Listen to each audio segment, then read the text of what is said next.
नमस्कार मंडळी, कशा आहात तुम्ही? तर आजच्या दिवसाची सुरुवात होते JCBला डिझेल घेऊन जाण्यापासून. कारण की दुसऱ्या गावामध्ये पाईपलाईनची काम चालू असल्यामुळे JCB आली होती आणि त्यानंतर JCBला डिझेल देऊन मला जायचं होते तालुक्याकडे. कारण की सळी आणि सिमेंटचे पोते न्यायचे होते गावाकडे. त्यामुळे तालुक्यामध्ये पोलीस असल्यामुळे मला पप्पा ट्रॅक्टर तालुक्याच्या बाहेर काढून देत होते आणि तालुक्याच्या बाहेर आल्यानंतर मी ट्रॅक्टर घेतलं आणि सळी लोड करण्यासाठी घेतलं.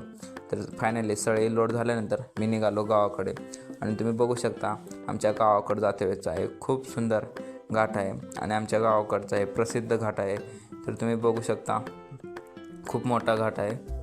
तालुक्याहून गावाकडे आल्यानंतर पहिल्यांदा सुरू सळी काढून घेतलं आणि सिमेंटाचे पोते काढण्यासाठी ट्रॉलीला आदर करून घेतलं आणि त्यानंतर सिमेंटाचे पोते झाल्यानंतर मी निघालो घराकडून पार्टनरच्या मामाची पोरं असल्यामुळे आम्ही आलो होतो जेवणासाठी आणि रात्री येऊन हुशार विद्यार्थी म्हणत होता मला पण ट्रॅक्टर चालवायचा आहे.